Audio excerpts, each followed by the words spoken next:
Gimana menurut pendapat Bapak Ibu? Nah, ini baru bisa ini Mbak Rosy. Iya, Oke. Bu, ini saya pakai 2 akun, Bu. Oh, iya. Monggo silakan, dilanjut, Bu. Oke. Baik Bapak Ibu, bagaimana menurut pendapat Bapak Ibu guru hebat? Pengalaman apa yang paling berkesan saat berkomitmen terhadap inklusif? Karena 25 peserta ini kan sudah termasuk berkomitmen terhadap inklusif. Karena jenengan semua sudah mengikuti tahapan yang BIMTEK yang dasar ya, inklusif yang tingkat dasar, sekarang yang lanjut. Nah, pengalaman apa yang paling berkesan terhadap komitmen Bapak Ibu dalam mengikuti inklusi ini? Oke. Selain ini ya, kita beri kesempatan yang lain ya. Selain Pak Gali, Bu Kusweni, dan Pak Dian Eka. Oke, silakan Bapak Ibu yang lain. Ini kita berbagi ya, berbagi pengalaman. Kenapa sih Bapak Ibu mau berkecimpung ke dalam inklusif gitu? Apa sih pengalamannya yang dari yang kemarin di kelas dasar, sekarang lanjut? Nggih, silahkan siapa yang ingin bercerita? Nggih, Pak Saya Bu Galih Nur. Ika. Pak Galih sudah ya tadi kayaknya, Galih. Nur Huda sudah. Kita beri kesempatan dulu kepada Bu Mika Saktiana ya. Siap, Bu. Nggih. Nggih, silakan Bu Assalamualaikum. Mika. Assalamualaikum warahmatullahi wabarakatuh. Terima kasih Bu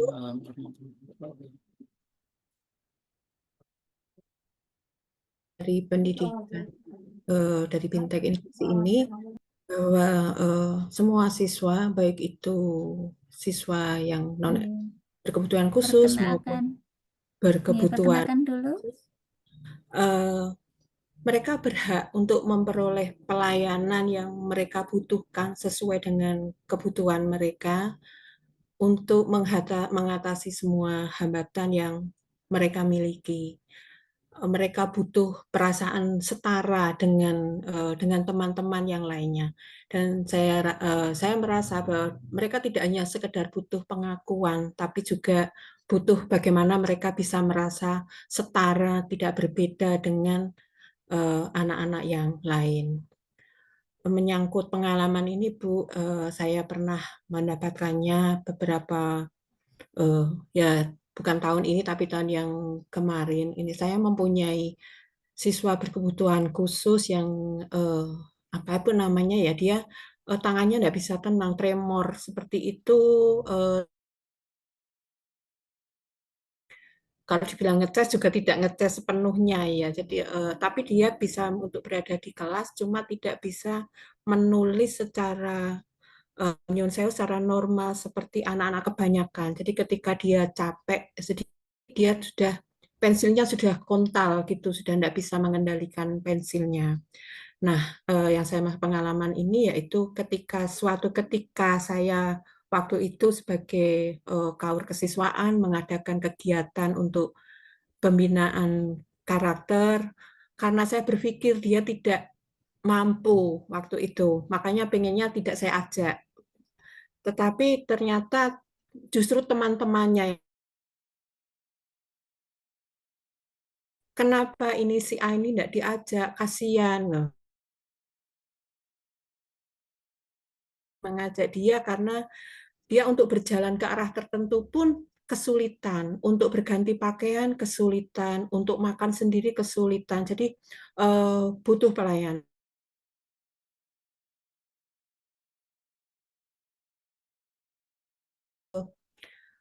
Anak-anak yang semangat, mereka justru yang berjanji untuk ngopeni si anak itu. Kami mau Bu untuk ngambilkan minum, kami mau untuk ngambilkan pakaian. Nah, eh, saya saat itu memang betul-betul terharu dan akhirnya anak itu memang kami ajak untuk berkegiatan pembinaan karakter ya Bu, waktu itu di asrama tentara itu barangkali kalau Bapak Ibu juga ada yang preso itu di Banter itu di Tangsi Militer. Dan ternyata di sana anak-anak dengan guyupnya, dengan penuh sukacitanya berkenan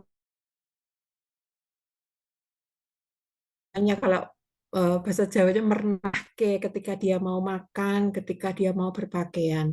Nah, apa yang saya rasakan dari pembelajaran saya waktu itu adalah bahwa betapa pentingnya ya menanamkan rasa empati di kalangan teman-teman. Jadi tidak hanya dari gurunya saja, tapi yang karena mereka itu juga hidupnya bersama di antara anak-anak itu, bahwa sangat penting sekali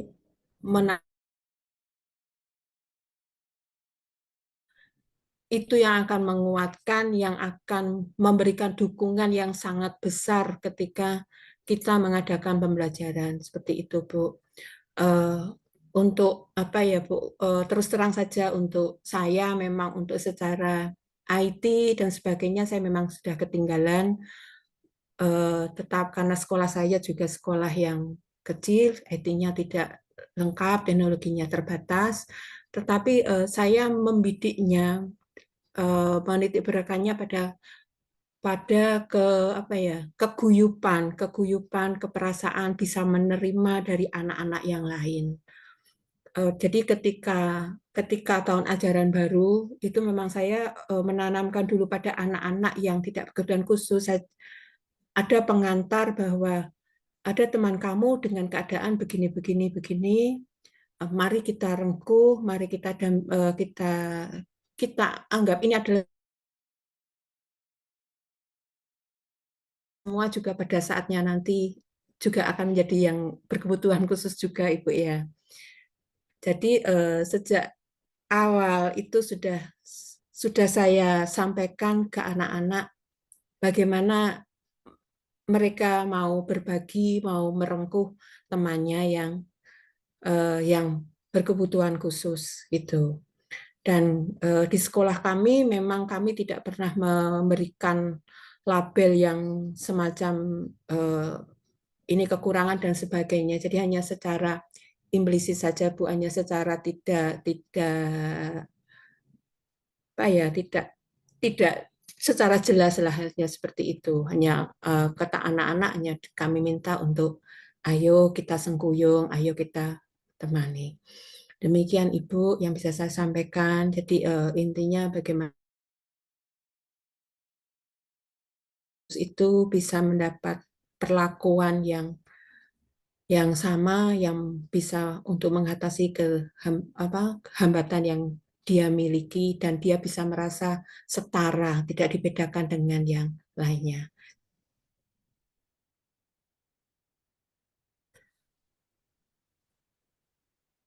Baik, terima kasih Bu Mika Saktiana. Berarti Bu Mika sudah berkomitmen ya untuk memberikan pelayanan kepada anak-anak berkebutuhan khusus yang ada di sekolah ya dengan inklusi ya. Berarti ini semuanya sudah memang memiliki peserta didik dengan penyandang disabilitas nggih? Nggih, Bu. Ya. Baik, saya izin dulu nanti untuk pertanyaan-pertanyaan di chat akan kita bahas setelah ini nggih, saya sampai di modul 1 topik 3. Saya akan share dulu untuk materinya. Nah, untuk komitmen terhadap inklusi kita sudah sangat berkomitmen ya memegang teguh nanti kedepannya kita akan mengaplikasikan dengan UDL-nya gitu. Nah, untuk kerangka kerja UDL sendiri, Universal Design for Learning adalah sebuah kerangka kerja pendidikan yang bertujuan untuk meningkatkan pengajaran dan pembelajaran untuk semua peserta didik, termasuk peserta didik penyandang disabilitas. Jadi, rangka pembelajaran yang dibuat nanti bisa untuk semuanya menyeluruh ya, baik itu peserta didik dengan hambatan maupun yang tidak atau yang normal gitu. Tujuan UDL adalah urgensi pembelajaran ya, pembelajar yang bertujuan untuk reflektif, cerdik, dan otentik, strategis, dan berorientasi pada aksi. Jadi UDL kita nanti akan membuat kerangka kerja ya, yang bertujuan untuk merancang pembelajaran ya, yang dapat diakses atau efektif ya bagi semua siswa. Nah, jadi anak-anak itu ada yang mampu, ada yang gaya belajarnya berbeda-beda. Nah, untuk keterlibatan ya dengan prinsip UDL itu, maka Bapak Ibu bisa mencari berbagai cara atau metode yang dapat digunakan untuk menarik minat dan motivasi siswa dalam belajar. Ini 3 prinsip utama UDL, merancang berbagai sarana keterlibatan. Terus merancang berbagai sarana representasi dan rancangan berbagai sarana aksi dan ekspresi. Nah, untuk keterlibatan ini sudah ini ya, Bu Guru atau Bapak Guru itu sudah tidak ada yang mendiskriminasikan. Semuanya pasti sudah melibatkan. Nah, melibatkannya itu dengan bagaimana agar anak tersebut tidak merasa didiskriminasikan. Gitu nggih. Maka dari sini harus bisa merancang kegiatan pembelajaran yang yang universal gitu ya, agar bisa diakses oleh semua peserta didik, baik yang mengalami hambatan maupun yang tidak. Dari berbagai cara atau metode yang digunakan untuk menarik minat dan motivasi siswa belajar, itu dapat mempertimbangkan minat atau pengalaman dan latar belakang budaya yang berbeda-beda. Karena setiap anak-anak kan memiliki latar belakang yang berbeda-beda. Terus juga bisa untuk meningkatkan motivasi dengan melibatkan siswa dalam materi yang sesuai dengan minat mereka, motivasi belajar agar meningkat. Gitu ya. Jadi Bapak Ibu bisa menyajikan materi dengan cara yang sesuai ya, disesuaikan dengan kemampuan anak, dengan karakteristik siswa yang berkebutuhan khusus, karena kan banyak sekali karakteristiknya. Jika memiliki peserta didik yang ini apa hambatan intelektual, ada nggih biasanya di kelas itu yang paling prestasinya paling rendah atau mengikuti kegiatan pembelajarannya itu sangat lambat sekali. Nah, itu Bapak Ibu bisa nanti untuk materi yang disajikan itu disesuaikan sehingga biar mudah dipahami begitu. Untuk partisipasinya, anak-anak bisa dilibatkan ya dalam proses pembelajaran agar mereka bisa merasa dihargai seperti yang disampaikan Bu Mika tadi, dan mereka juga merasa dihormati. Selain itu juga dapat ini ya apa menciptakan lingkungan belajar yang inklusif ya Bapak Ibu. Jadi agar siswa itu bisa saling belajar menghargai perbedaan satu sama lain. Bisa dikemas dengan kegiatan diskusi, bisa dengan game-game yang menarik gitu. Atau juga pemilihan tugas yang bisa melibatkan anak-anak itu saling bekerja sama. Misalkan presentasi, atau membuat video, atau menulis cerita, dan sebagainya. Bisa juga untuk proyek ya, berkelompok sesuai dengan minat atau kemampuan peserta didik. Untuk merancang berbagai sarana untuk representasi, prinsip ini bisa disajikan dengan memberikan beragam pilihan cara. Ya, beragam pilihan cara siswa dalam menerima informasi. Itu. Tadi sudah dijelaskan oleh Pak Galih ya, contoh penerapannya bisa guru itu menemukan cara belajar yang paling efektif bagi peserta didiknya. Karena gaya belajar mereka yang beragam ya, ada yang auditori, ada yang visual, kinestetik, dan lain-lain.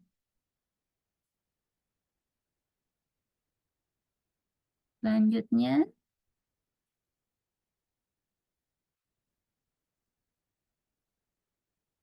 nah ini untuk merancang berbagai sarana keterlibatan ya, menghargai minat dan identitas. Tadi untuk Bu Mika sudah ya, ini anak didiknya sudah mampu merangkul teman yang memiliki hambatan disabilitas, bisa merangkul sehingga dia merasa dihargai dan tidak dibedakan.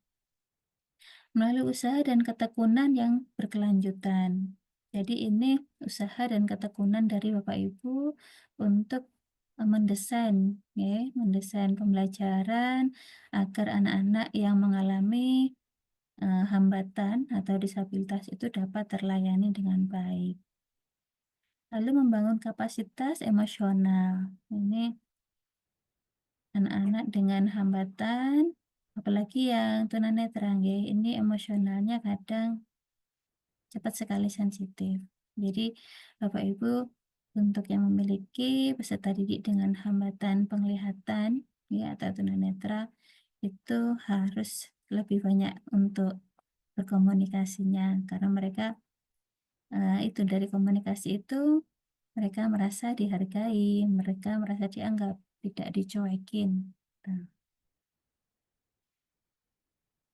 selanjutnya untuk merancang berbagai sarana representasi, ya.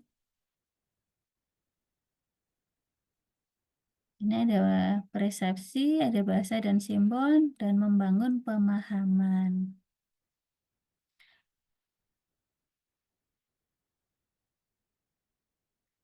Prinsip-prinsip ya untuk persepsi. Persepsi sendiri ini bisa menekankan untuk pentingnya menyajikan informasi dalam berbagai cara yang dapat diakses atau dipahami oleh semua siswa.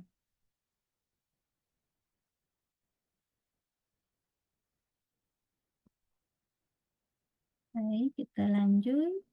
Untuk rancangan berbagai sarana aksi dan ekspresi, ada interaksi, ekspresi dan komunikasi, dan pengembangan strategi.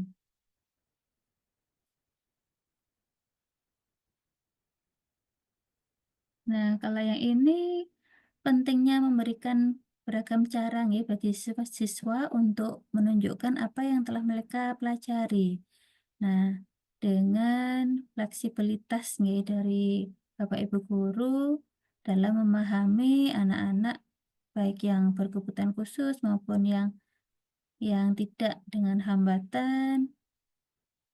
Nah, itu bisa dalam memberikan atau menyajikan pembelajaran dengan mengekspresikan apa yang mereka miliki atau yang masih kemampuan mereka, ya, terutama untuk anak-anak yang mengalami hambatan.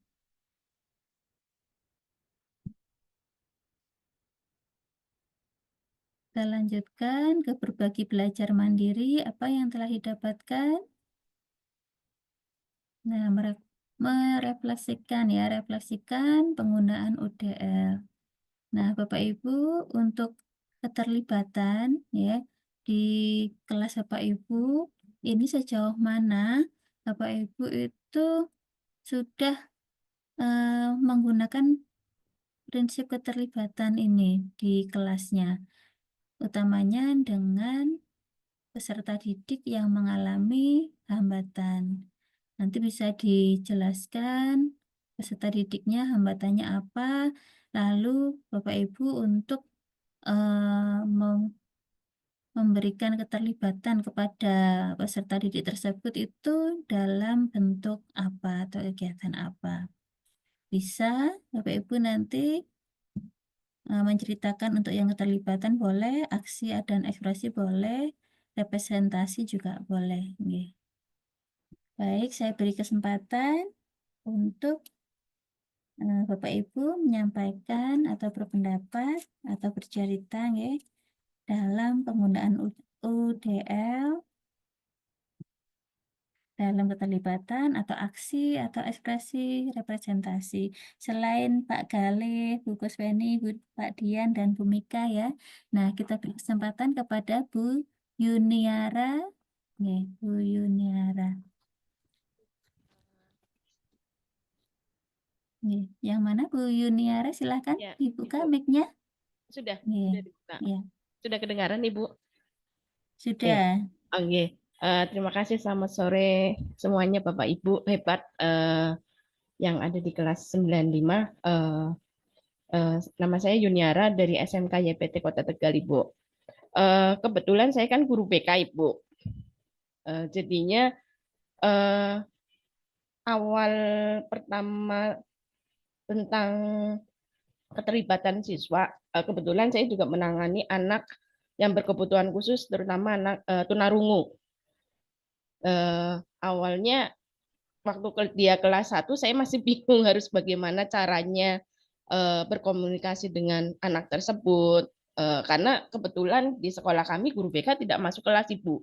Jadinya kemarin agak bingung bikin RPP-nya di dalam klasikal, bimbingan klasikal, karena memang kalau di saya masuk kelas itu curi-curi, Ibu, curi-curi jam kosong seperti itu. Jadinya tidak semuanya saya melihat anak bagaimana, adakah kebutuhan khusus, karena memang kalau ada yang sudah saya pahami anak yang seperti tunarungu, saya tahu gimana. Jadinya saya yang tunarungu biasanya saya panggil Ibu. Jadinya tidak terlibat langsung di dalam kelas seperti itu, Ibu. Jadinya karena dia tidak memakai alat bantu dengar, karena dia diajari waktu SMP itu bahasa bibir, Ibu. Jadinya dia harus melihat saya saat pada saya bicara dengan mimik bibir gitu, Ibu. Jadinya ya meskipun ada kendala juga pada saat dia menjawab ke saya seperti apa, akhirnya saya minta tolong dia tulis seperti itu. Kalau di dalam kelas saya juga komunikasi juga dengan guru-guru yang lain, keterlibatannya mereka adalah di dalam kelas mereka, alhamdulillah mereka membantu teman-temannya, teman yang terutama anak yang berkebutuhan khusus, mengasih catatan seperti itu, Ibu. Dituliskan gimana caranya, guru apa yang diterangkan, pesan tugas-tugasnya apa, seperti itu, Ibu. Jadinya kalau di sekolah kami memang ada dua yang belum saya pahami adalah anak autis, Ibu, ADHD. Kadang-kadang tingkatannya itu kadang-kadang kalau ADHD kan konsentrasinya cukup tinggi ya, Ibu. Kalau sudah bosan dia sudah lari seperti itu, Ibu. Jadi kadang-kadang guru juga gimana lebih anak itu lebih fokus lagi seperti itu, Bu. Mungkin adakah tips cara gimana mungkin ada yang siswanya mengalami ADHD juga seperti itu, Ibu. Itu yang keterlibatan di dalam kelas saya biasanya yang tunarungu adalah saya panggil seperti itu, Ibu. Itu, Ibu. Ya, terima kasih Bu Yuniara. Nggih.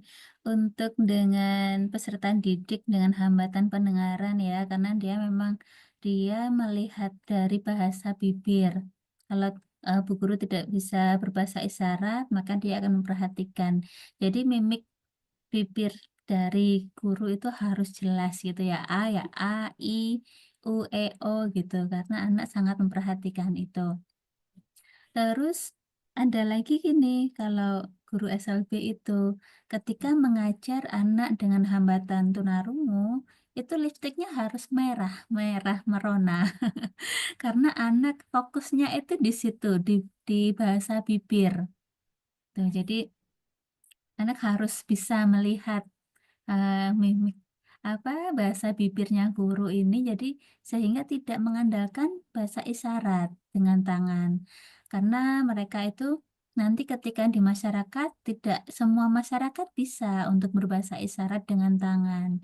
Mereka harus memahami artikulasi yang dengan bibir ini gitu. Berarti itu bisa ngikuti nggak Ibu ya untuk di kelasnya? Alhamdulillah bisa Ibu.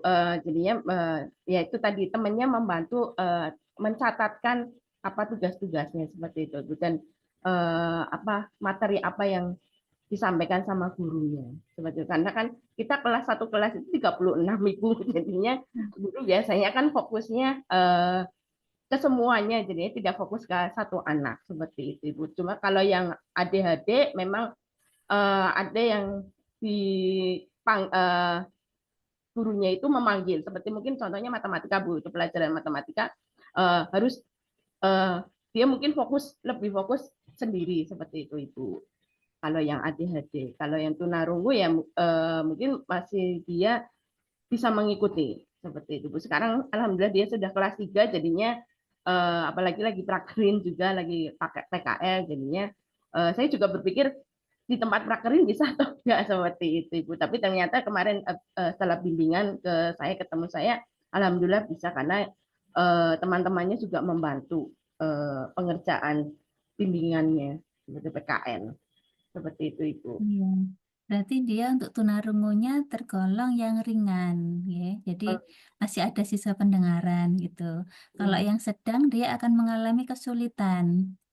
Iya. Kesulitan dalam kosakatanya kan anak tunarungu itu sangat miskin kosakata.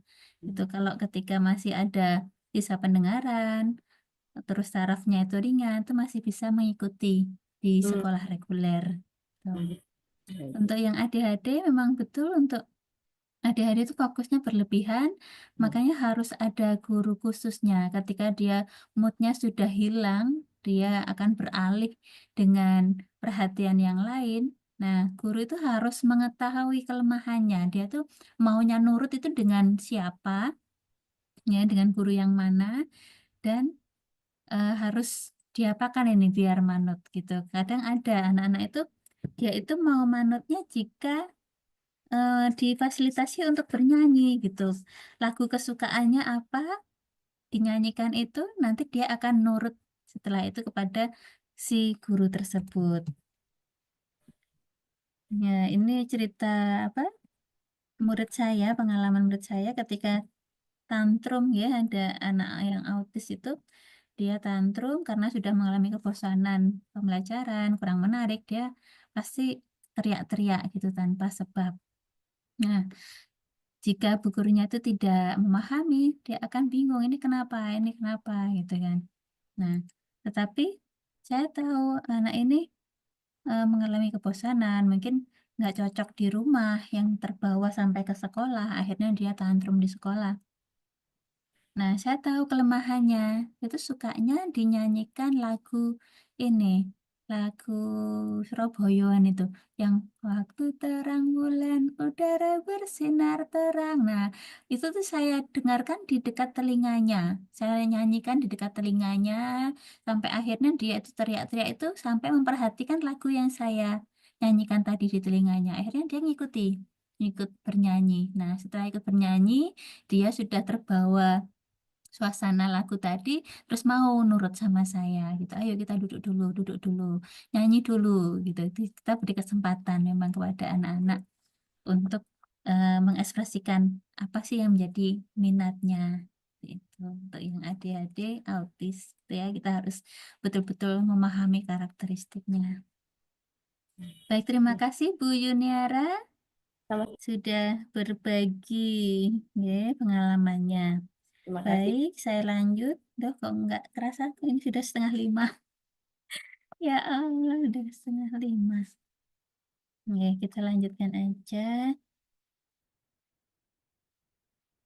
pada topik 2. Perencanaan dan pemrograman kurikulum. Nah, tadi sudah berbagi nih. Untuk yang di topik 2 tadi Pak Galih ya, kalau nggak salah ya. Nah, untuk perencanaan dan pemrograman kurikulum, kemarin di tugas-tugas yang sudah dikumpulkan itu ada yang menarik dikemas dengan gambar yang menarik ini. Nah, ada yang ingin berbagi? Karena downloadan saya banyak ini. Punyanya Bapak Ibu saya downloadin, saya lihat satu persatu. Oke. Nah, di topik 2 ini mengidentifikasi praktik-praktik yang memfasilitasi lingkungan dan interaksi yang inklusif dengan perhatian khusus pada strategi dan sumber daya yang mendorong keterlibatan, representasi, aksi, dan ekspresi. Menerapkan keterampilan baru dalam pengajaran, berbagi pengalaman dengan orang lain, merefleksikan praktik sendiri, dan yang terakhir untuk pengetahuan baru akan dinilai melalui respon video atau teks. Ini tadi udah banyak bercerita, ada yang dikemas dalam video, pembelajaran, ataupun dengan tes gitu ya. Tujuan pembelajarannya untuk mengidentifikasi praktik-praktik yang memfasilitasi lingkungan dan interaksi yang inklusif. Nah, pilih strategi dan sumber daya yang dapat meningkatkan keterlibatan representasi serta aksi dan ekspresi. Video jawaban singkat atau respon teks ini 20%. Untuk contoh penerapannya, untuk visualnya bisa menggunakan gambar, nggih. Bisa diagram, grafik, peta, itu tergantung dari kemampuan anak sendiri dan jenjangnya. Bisa juga untuk video untuk menjelaskan konsep, materi, audio ini untuk yang tunanetra, nggih, dia kan fokusnya dengan audio. Jadi pembelajarannya bisa direkam, sehingga bisa diputar kembali ketika di rumah. Terus bisa juga untuk presentasi suara. Nah, dalam menyajikan informasi. Bisa juga dalam bentuk teks dan sebagainya. Gitu ya, kita lanjut aja. Nah, apa yang sudah Bapak Ibu pelajari dan pahami dari modul 1 topik 2. Nah, silakan berbagi yang sudah dikirimkan kemarin ya, sudah di-upload. Nah, ada yang ingin berbagi di modul 1 topik 2. Silakan bisa di-share screen Bapak Ibu hasil karya jenengan yang sudah bagus-bagus itu bisa ditampilkan dan berbagi kepada teman-teman yang lain.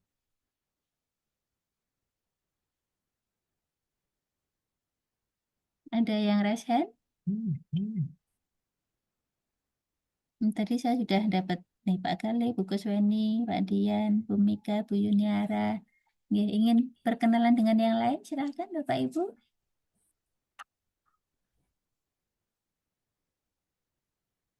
Atau kita lanjut saja ya, nanti kita langsung tanya jawab gitu saja ya, sharingnya. Setuju Bu, lanjut. Ya, lanjut aja kita biar waktunya juga nggak kehabisan waktu nanti. Nah,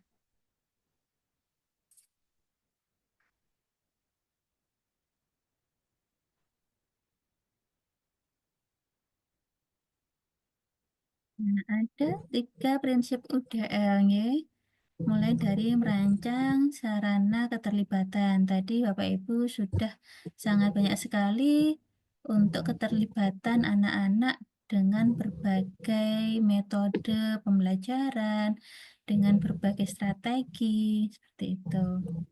Juga Permisi, meningkatkan Bu. aksi. Gimana, Bu? Ini saya pasang 3 jam dari jam 15.00 ya Bu. Jadi nanti kalau misal lebih nggak apa-apa Bu, aman. Gitu. Oh, gitu. Ya, mau dilanjut. Maaf, Nggih. Bu. Nggih, niki Nggih, nembe siap. wangsul to njuk kula matur jenengan. Lalu nembe teng anu kula, Pak. Nembe teng Nggih, baik Bu Sri Wigati. Mau bercerita mungkin? Bu Sri Wigati.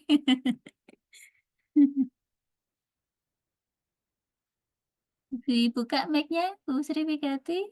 eh, mohon maaf Bu, ini tadi saya masih di sekolahan tuh barusan mengikuti anak-anak outing kelas. Jadi mohon maaf. Tadi saya sambil pakai HP terus sekarang saya memakai laptop. Oh, nggih. Nggih. Gimana Bu Sri Wigati pengalamannya untuk di modul 1 Pengalaman topik 2? saya, Nggih. ya Bu, pengalaman saya di kelas saya itu ada beberapa anak yang apa ya, mengalami kesulitan belajar, Bu. Ini cerita dulu aja, nggih, pengalaman saya dulu. Iya, Yang pertama itu dia itu autis, tapi autis ringan, autis ringan. Jadi dia bisa mengikuti pelajaran bisa, eh, tapi kalau dia diganggu temannya sedikit aja teriak-teriak tidak karuan itu, Bu. Terus yang kedua ada juga murid saya yang dia itu sukanya menjawab, hanya menjawab, kalau suruh nulis itu ada alasannya terus, Bu, mau pipis, mau apa gitu. Kalau dipaksa nanti pagi harinya dia tidak masuk, seperti itu, Bu. Itu pengalaman saya. Mungkin nanti bisa sharing-sharing dengan teman-teman bagaimana menangani murid-murid saya yang seperti itu. Itu saja mungkin, Bu, pengalaman saya. Mungkin banyak yang akan saya ceritakan, tapi itu dulu mungkin ya. Demikian, Bu. nggih, baik. Nggih, terima kasih Bu Wigati, Bu Sri. Nggih. Iya, dengan berbagai karakteristik peserta didik ya yang mengalami eh, kebutuhan khusus yang sangat beragam sekali. Kita harus mencari strateginya. Ya. Nah, untuk prinsip dari UDL sendiri, nanti kita masukkan ke dalam perencanaan pembelajaran kita. Kita harus merancang untuk keterlibatan anak, untuk meningkatkan aksi dan ekspresi, kita menyiapkan bagaimana apa saja hal-hal yang dapat memotivasi dengan gaya belajarnya. Meningkatkan representasi, nanti bisa untuk ini ya, menunjukkan pemahaman anak-anak bisa didesain apakah itu dengan membuat video, animasi, multimedia, dan sebagainya. Nah, dengan menerapkan prinsip UDL, ya, ini nanti akan kita gunakan terus ini 3 prinsip UDL ini.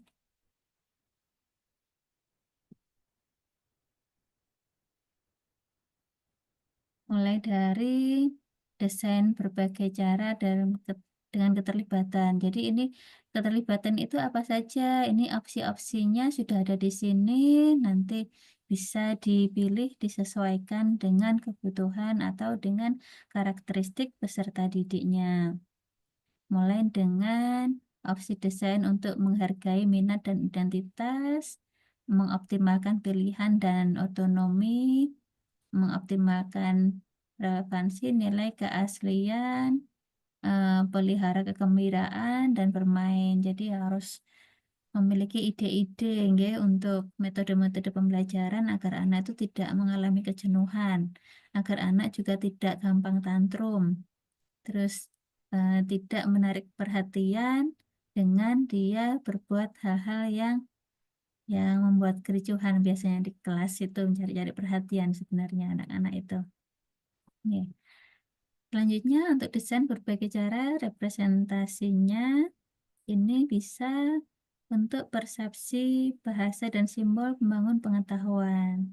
Nah, untuk bahasa dan simbol ini tadi untuk yang peserta didik dengan hambatan pendengaran, memperjelas kosakata, simbol. Simbol ini bisa simbol bahasa, simbol kata-kata. Nah, struktur bahasa, dukung penguraian teks, notasi, matematika, dan simbol. Biasanya anak-anak yang mengalami ini ya, disleksia itu sulit ini mengartikan simbol. Itu ya. Yang tanda plus, kadang dia apa ya yang plus ini, terus apa yang bagi titik dua itu kadang sangat sulit sekali untuk memahami untuk anak-anak dengan hambatan disleksia. Sedangkan untuk pemahaman dan rasa hormat lintas bahasa dan dialek. Ini identik dengan anak-anak dengan hambatan pendengaran kalau ini. Dapat kita cari lagi untuk membangun pengetahuan, hubungkan pengetahuan sebelumnya dengan pembelajaran baru. Nah, biasanya di kegiatan apersepsi, ya. Sorot dan jelajahi pola fitur hubungan. Oke, kita cari lagi untuk aksi dan ekspresi. Opsi desain untuk interaksinya. Variasikan dan tingkatkan metode untuk respon, navigasi, dan pergerakan. Optimalkan akses ke materi pembelajaran dan teknologi serta alat bantu yang dapat diakses. Jadi untuk peserta didik dengan hambatan yang tunarungu itu bisa memanfaatkan teknologi. Jadi mereka kuisis itu aja bisa mengerjakan, asal mereka juga difasilitasi dengan gadget gitu, bisa mengoperasikan laptop sekolah. Tuh. Yang tentunya harus ada pengawasan karena anak-anak walaupun terlihat mereka itu PD-PD, ya, peserta didik dengan penyandang disabilitas, tetapi kalau setiap harinya diberikan gadget, nah mereka bisa mengakses hal-hal yang mereka ingin tahu. Tuh, bisa jadi hal-hal yang bersifat dewasa, itu dia akses. Dan pintar sekali untuk menyembunyikannya, bisa loh meriset historinya gitu.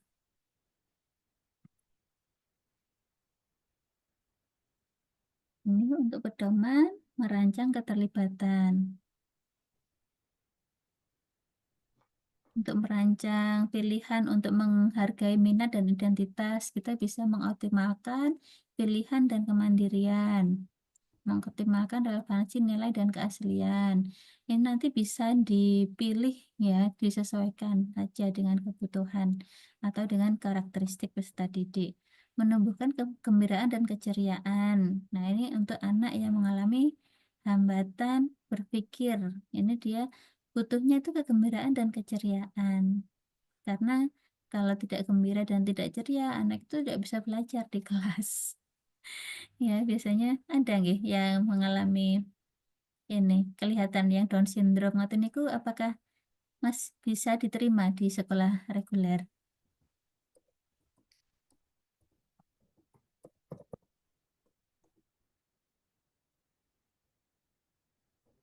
Baik, kita lanjutkan ya. Merancang pilihan untuk usaha dan ketekunan yang berkelanjutan. Nah, ini meningkatkan penonjolan tujuan, sasaran, tantangan dan dukungan, membina kolaborasi saling bekerja sama, memupuk rasa memiliki dan kebersamaan, memberikan umpan balik yang berorientasi pada tindakan. Yang terakhir, merancang pilihan untuk kapasitas emosional. Nah, ini kalau ada peserta didiknya yang memiliki hambatan autis, nah ini harus memperhatikan sangat ini dalam merancang pilihan dengan kapasitas emosional. Nah, ini bisa mengenali harapan, keyakinan, dan motivasi, mengembangkan kesadaran diri dan orang lain, mengenalkan refleksi individu dan kolektif, penanaman empati dan karakter pemulihan. Nah, ini selanjutnya untuk kasus 1, 21, Elang dan Guntur, ya. Memahami lebih banyak tentang memberikan pilihan untuk menerima minat dan identitas, melanjutkan usaha dan kegigihan dan kapasitas emosi. Jadi kasusnya nanti bisa kemarin sudah dikerjakan ya sama Bapak Ibu. Kita lanjutkan dulu dengan pedoman merancang representasi.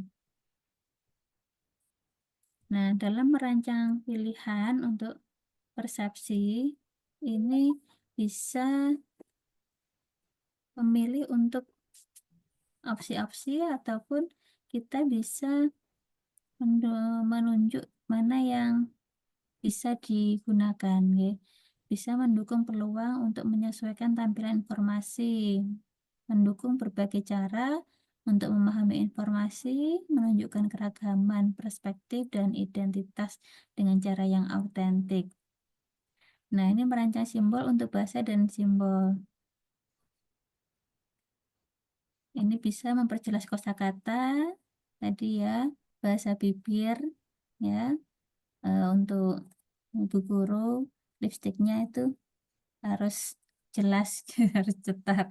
Tapi kadang yang tidak paham itu juga akan menimbulkan kesalahpahaman. Guru kok lipstiknya merah itu. Nggak taunya kalau memiliki peserta didik dengan hambatan tunarungu, mereka harus duduk di paling depan ya, di bangku baris depan, dan harus memperhatikan bahasa bibir dari gurunya. Kita lanjutkan dengan merancang pilihan untuk membangun pengetahuan. Ini menghubungkan pengetahuan sebelumnya dengan pembelajaran baru, menandai dan menginterpretasi. Ini tadi sudah. Nah, untuk kasusnya, kasus 1, 2, 2 Aryo merancang pilihan. Ini deh kita lanjutkan aja.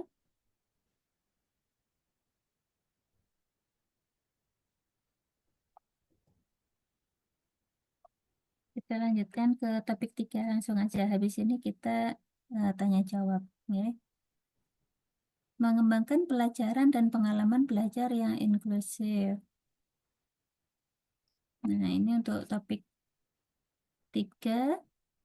Topik ini memberikan perhatian khusus pada rencana pembelajaran dan bagaimana memasukkan UDL dan mengkritisi efektivitasnya.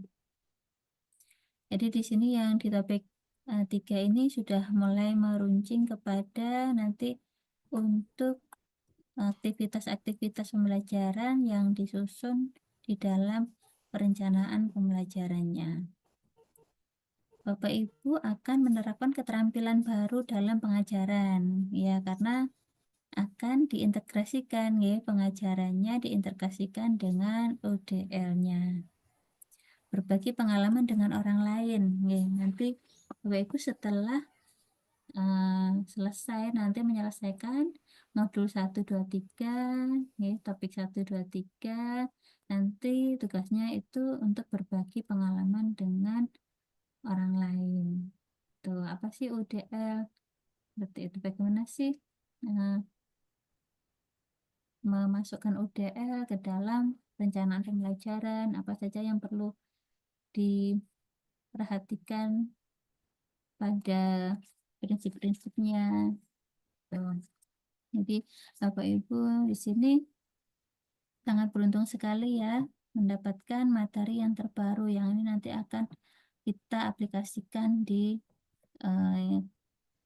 kelas-kelas inklusif ya, di yang menyelenggarakan inklusif. Selanjutnya untuk pengetahuan keterampilan ya, tentang keterampilan baru Bapak Ibu akan dinilai melalui pembuatan rencana pembelajaran. Kemarin ada beberapa yang sudah masuk untuk pembuatan perencanaan pembelajaran yang sudah memasukkan prinsip UDL-nya. Nah, untuk tujuan pembelajarannya tadi menilai efektivitas pelajaran dan pengalaman belajar dengan menggunakan UDL. Nah, jadi yang perencanaan pembelajaran Bapak Ibu yang sudah diupload itu nanti akan dilihat keefektivitasannya, lalu apakah tujuan pembelajarannya dapat dicapai dengan mengintegrasikan UDL. Terus merancang lingkungan dan pengalaman belajar yang menggabungkan UDL. Nah, ini banyak sekali bentuk-bentuk yang sudah diupload ya oleh Bapak Ibu di tugasnya 139 ya, 139.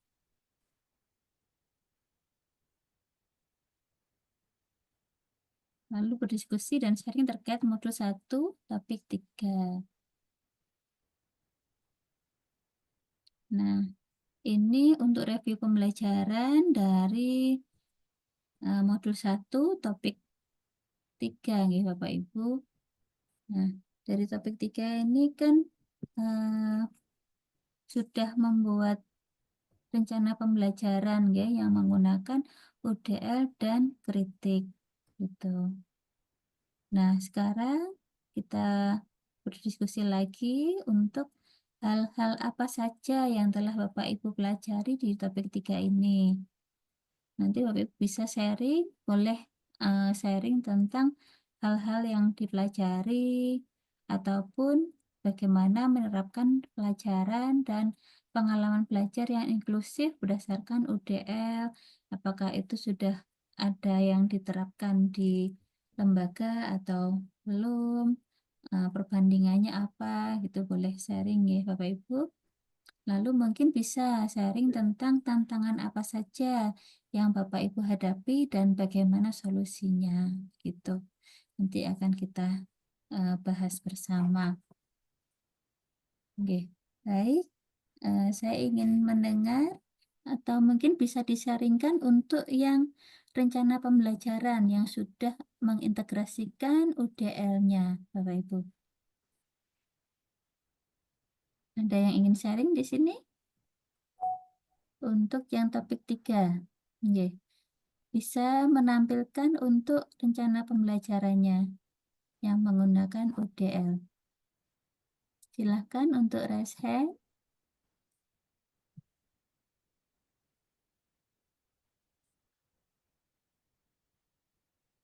Atau saya tampilkan contohnya ya yang sudah mengumpulkan rencana pembelajaran menggunakan UDL.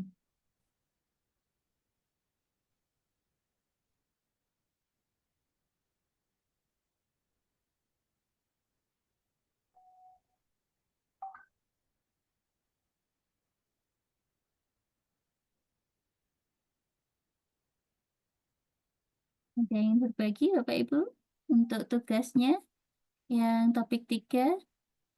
Ini sambil saya cari.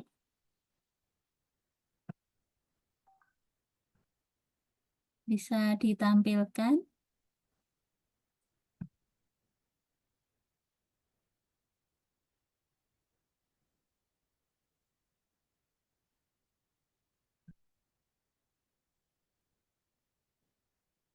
Satu, tiga, sembilan.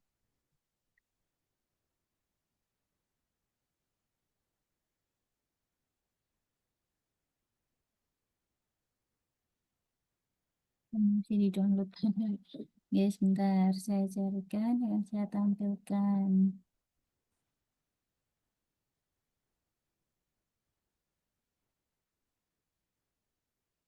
Aplikasi.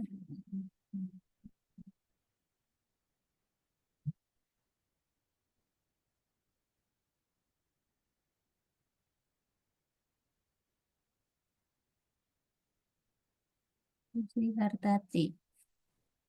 Ada Bu Sri Hartati?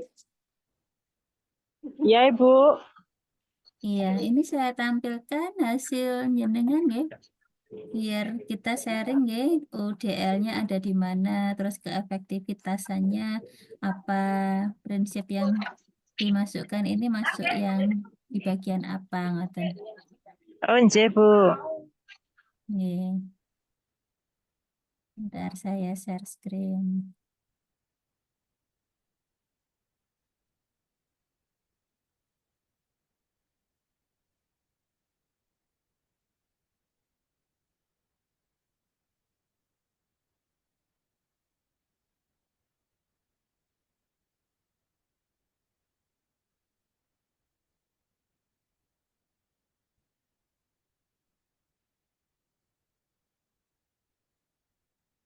Sudah terlihat Bu Sri?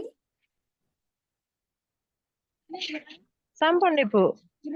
Nggih, bisa dijelaskan Bu Sri nggih untuk modulnya. Nggih, Ibu. Kedap.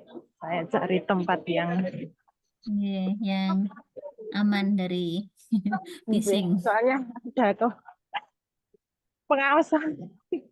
Oh, Sampun iya, teng. iya.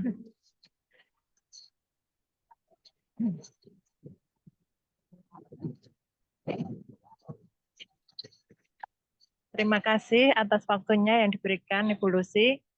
Ini saya akan menjelaskan tentang modul ajar yang saya buat kemarin dan sudah saya kumpulkan. Di sini saya menggunakan materi mapelnya itu adalah geometri untuk kelas 5 dengan materi pembelajarannya adalah bangun ruang. Itu peserta didik pada kelas saya itu ada 15 peserta didik. Kemudian alokasi waktunya itu 2 jam pembelajaran, Bapak Ibu. Ini untuk kompetensi awalnya ini peserta didik dapat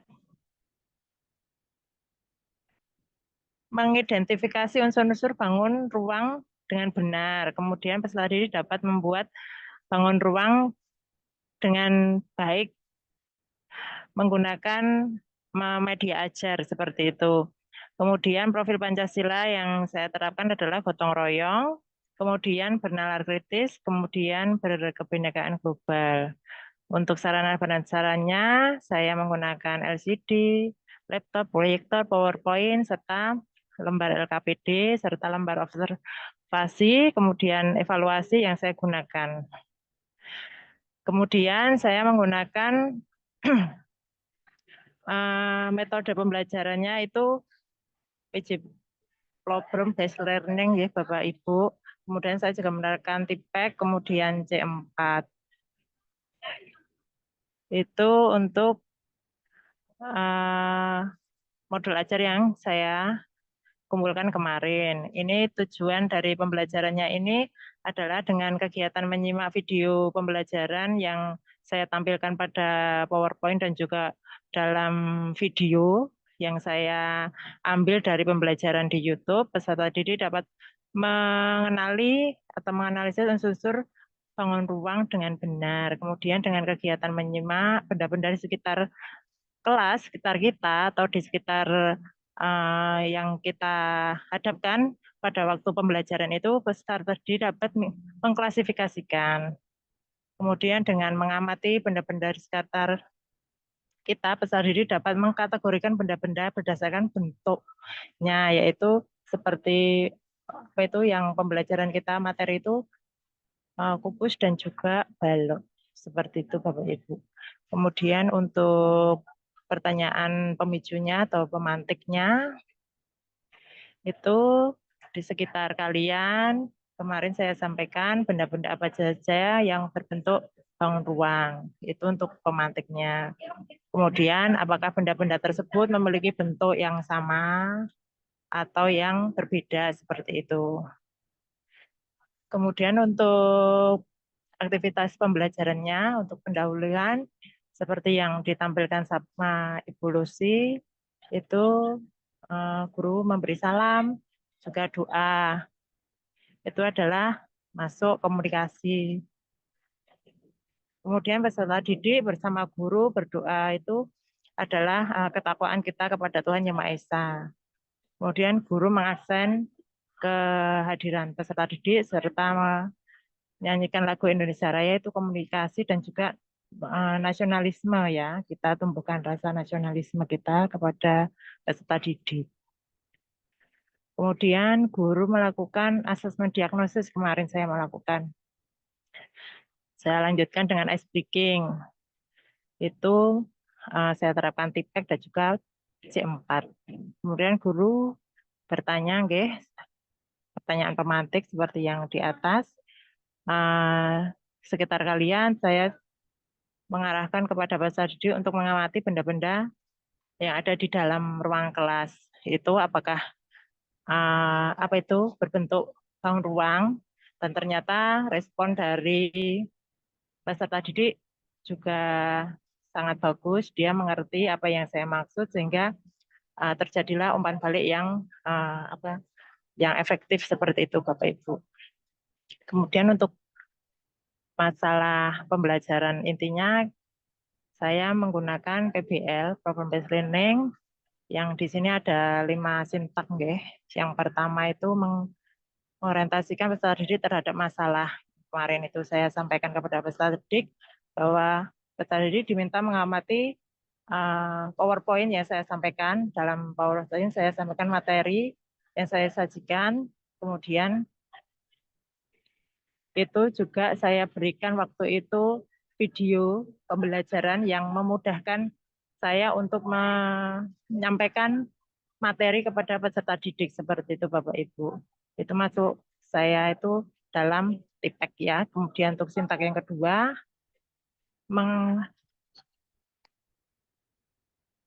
mengorganisasikan peserta didik untuk belajar. Di sini saya mengarahkan, saya sampaikan peserta didik itu mengamati video yang saya tayangkan. Kemudian di situ bila tidak paham pada waktu itu, peserta didik dapat menyampaikannya. Kemudian bila ada kesempatan kepada peserta didik lain dapat memberikan umpan balik. Waktu itu saya memberikan kesempatan untuk peserta didik lain untuk memberikan umpan balik. Bila memang tidak ada yang dapat memberi umpan balik, baru saya mengarahkan atau membimbing peserta didik yang belum paham dalam materi saya kemarin seperti itu, Ibu.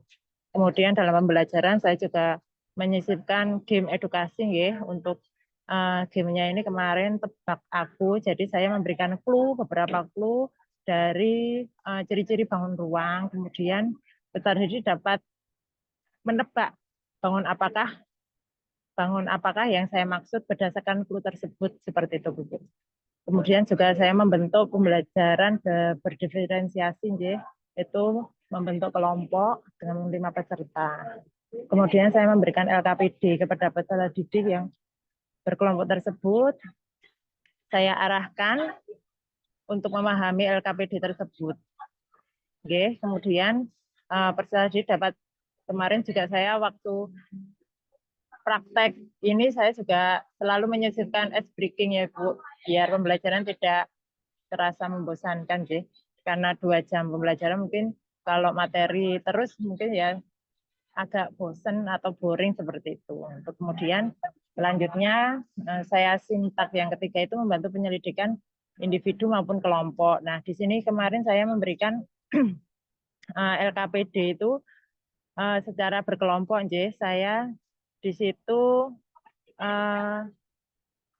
peserta didik saya arahkan untuk membuat 1 buah bangun ruang yang sudah disepakati bersama kemarin itu. Kemudian saya menuliskan petunjuk-petunjuk di dalam LKPD, kemudian secara berkelompok peserta didik dapat membuat, dan nanti pada waktu pelaksanaan kerja kelompok itu saya selalu mengarahkan dan mendukung bahwa apapun hambatan dalam menyelesaikan tugas itu sekiranya dapat didiskusikan bersama, kemudian dapat berkolaborasi dengan teman-temannya.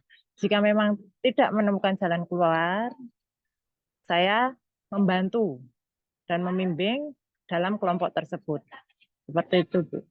Kemudian sintak yang keempat ini mengembangkan dan menyajikan hasil karya. Nah, pada saat menyajikan hasil karya ini, setelah tadi peserta didik membuat sebuah bangun datar yang sudah disepakati, saya untuk peserta didik dapat mempresentasikan hasil karyanya di depan kelas. Kemudian peserta didik yang lain dapat memberikan saran atau umpan balik seperti itu kepada peserta didik yang melakukan presentasi seperti itu, Ibu. Kemudian sintak yang kelima ini menganalisis dan mengevaluasi proses pemecahan masalah. Di sini peserta didik diberikan penilaian oleh guru pada lembar observasi kemarin yang saya buat. Itu kemudian dalam waktu presentasi saya juga mengevaluasi penilaian sikap peserta didik seperti itu. Untuk penutupnya ini saya melakukan refleksi kesimpulan bersama-sama dengan peserta didik seperti itu, Ibu. Untuk asesmen yang saya buat ini adalah kognitif, afektif, dan juga psikomotorik. Pengayaan dan perbaikan ini juga saya lakukan, Ibu.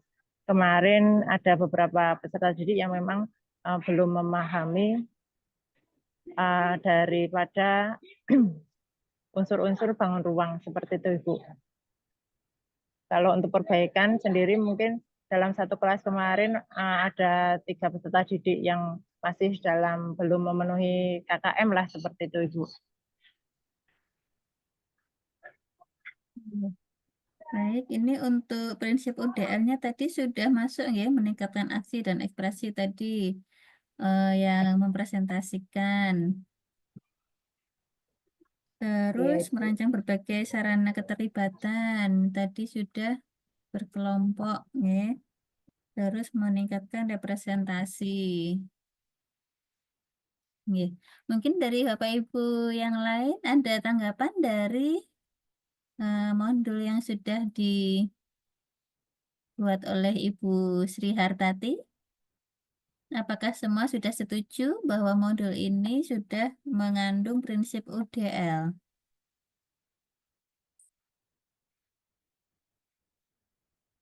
Apakah ada saran atau masukan?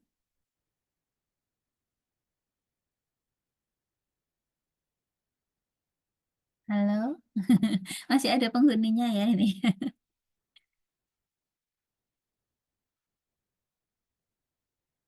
Ya, Bapak Ibu, ada yang ingin berpendapat atau mungkin, oh ini Bu punya saya Bu, ini lebih ini gitu. Ada yang ini sharing lagi mengenai modulnya yang sudah disinergikan dengan UDL. Ya, terima kasih ya punya Bu Sri Wigati tadi saya buat contoh ya. Walaupun tidak secara langsung diberi board, ini yang merupakan UDL yang mana gitu. Soalnya kemarin ada juga yang langsung di board gitu ya. Ini termasuk prinsip UDL yang bagian apa gitu. Tetapi secara garis besar sudah memenuhi 3 prinsip UDL ya, punyanya Bu Sri Winarni gitu. Nggih, saya baca dulu. Sri Ya, Wigati. Ibu. Terima Nggih, kasih. terima Sri kasih. Hartati, Bu. Saya Sri Sri Hartati, Bu. Hartati. Oh, nggih. Oh, ya Ibu Sri Hartati. Nggih. Bapak Ibu, adakah yang ingin disaringkan atau yang ingin ditanyakan? Intinya ini kita dari modul 1, topik 1, 2, 3, ini goalnya adalah kita dapat merancang pembelajaran dengan menerapkan prinsip-prinsip UDL di dalamnya. Nah, tidak hanya di situ saja, kita juga harus bisa mengaplikasikannya ya, dengan berbagai metode, dengan media yang sesuai agar prinsip UDL ini dapat dilaksanakan, dapat difasilitasikan ya kepada anak-anak dengan baik itu yang mengalami hambatan maupun yang tidak. Gitu. Ini saya membaca dulu untuk chat ya dari Pak Galih Nur Huda. Semua siswa termasuk anak berkebutuhan khusus semuanya istimewa karena kita yakini setiap manusia itu memiliki kelebihan dan kekurangan masing-masing. Ya, sama dengan kita nggih, orang dewasa kita ini sebenarnya juga berkebutuhan khusus. Kita memiliki kekhususan masing-masing ya. Kita memiliki kebutuhan masing-masing begitu. Ya. Di kelas saya khususnya yang ada siswa ABK, saya buat program Selasa Budaya. Anak-anak diberikan kesempatan untuk mengeksplorasi berekspresi termasuk bagi ABK. Alhamdulillah anak ABK mau ikut dan mampu andil dalam program Selasa Budaya. Nggih. Untuk yang anak tunarungu walaupun tidak bisa mendengar, itu bisa menari Bapak Ibu dengan diiringi lagu atau musik pengiringnya. Lalu bagaimana gerakannya? Itu menggunakan ketukan sama kode. Jadi gurunya itu di depannya itu ngode, gerakannya berubah gitu tuh dikode atau anak disuruh menghitung sendiri, gerakan ini berapa kali, gerakan ini berapa kali, nanti dibantu dengan gurunya mengkode ganti seperti itu. Jadi tidak menutup kemungkinan bahwa anak-anak berkebutuhan khusus itu mampu kita fasilitasi untuk dia itu menampilkan bakatnya. Kalau tidak kita cari, tidak kita latih, kita tidak akan bisa menampilkan bahwa anak-anak tersebut memiliki bakat yang luar biasa. Peserta didik saya ada 2, itu Rosita sama Brenda itu ya, yang sering tampil di pendopo, di kegiatan-kegiatan kedinasan. Itu selalu diminta untuk menari. Lalu saya berpikir gini, kok anak 2 itu terus ya, Rosita sama Brenda yang sering sekali tampil. Biar kita adil ya. Jadi yang anak laki-laki itu juga saya latih untuk menari tarian yang tari Yamko, Rambe Yamko itu. Walaupun mereka juga mengalami hambatan pendengaran dan menarinya itu kaku, butuh pelatihan yang tambah yang ekstra ya. Tapi ternyata juga bisa anak-anak yang laki-laki itu tampil menari di pendopo dan membuat haru seluruh peserta yang hadir atau tamu undangan yang hadir gitu nggih. Nah, oke, ini untuk Selasa Budaya bagus sekali ya. Misalnya menari berkelompok maupun menari tunggal. Nah, ini yang tunagrahita pun yang mengalami hambatan intelektual itu juga bisa Bapak Ibu ditampilkan. Jadi jangan diskriminasi ya. Yang tunarungu saja atau yang slow learner aja yang ringan-ringan. Nah, ini walaupun anak-anak yang mengalami Down syndrome pun bisa ditampilkan, bisa dilatih. Tuh. Sama Pak di tempat saya anak-anak ABK diberi program seni. Nah, karena mereka sangat menyukai. Nggih. Memang anak-anak sangat suka dilatih untuk kegiatan keseniannya, bakatnya, minatnya. Tuh. Di pelajaran mereka memang kurang, tetapi kalau ada kegiatan-kegiatan mereka senang dan memang ada dukungan. Ya. Nah, yang senang ini termasuk orang tuanya, bangga gitu nggih. Apabila ketika nanti ada pentas seni, nah itu tolong ditampilkan juga untuk anak-anak yang mengalami berkebutuhan khusus. Tuh. Siswa saya ada yang tunarungu tapi pintar menari. Ya ini gurunya juga hebat ya karena bisa melatih anak-anak tunarungu menari. Selanjutnya, ini yang pertanyaan, apakah dengan iringan musik? Iya, dengan iringan musik dan dengan kode. Jadi bisa pas antara iringan dengan gerakannya. Tuh. Ini ada siswa yang Pak Galih, siswa saya ada 2 ABK hidrosepalus. Jadi ada kelemahan dalam berpikir. Ya memang ada hambatan dalam berpikirnya pasti, nggih. Karena anak tersebut secara perkembangan otaknya juga mengalami hambatan.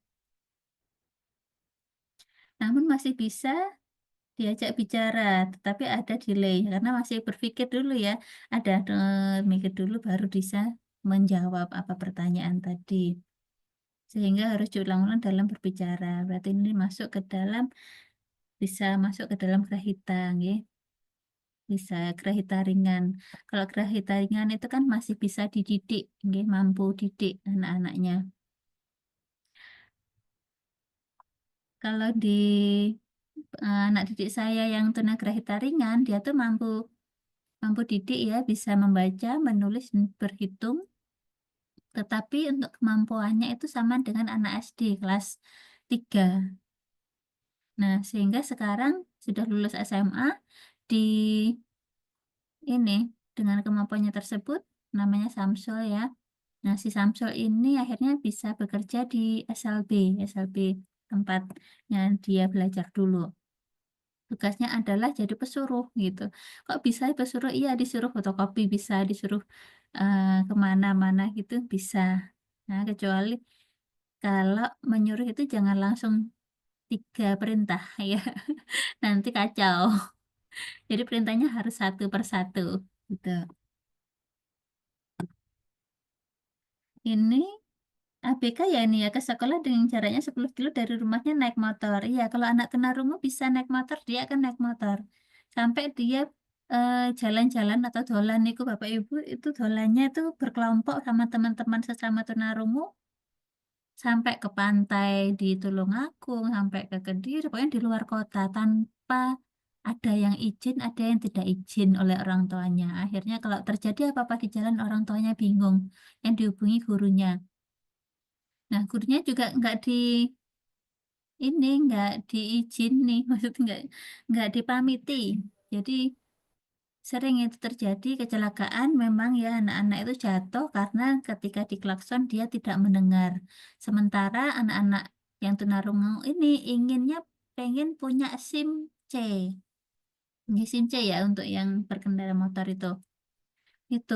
Nah, itu ada undang-undangnya di kepolisian bahwa ada persyaratan untuk memiliki SIM C itu harus bisa mendengar. Karena ini tadi dikhawatirkannya anak-anak tidak mendengar klakson dan akhirnya terjadi kecelakaan. Oke. Apa ini tentang pasir?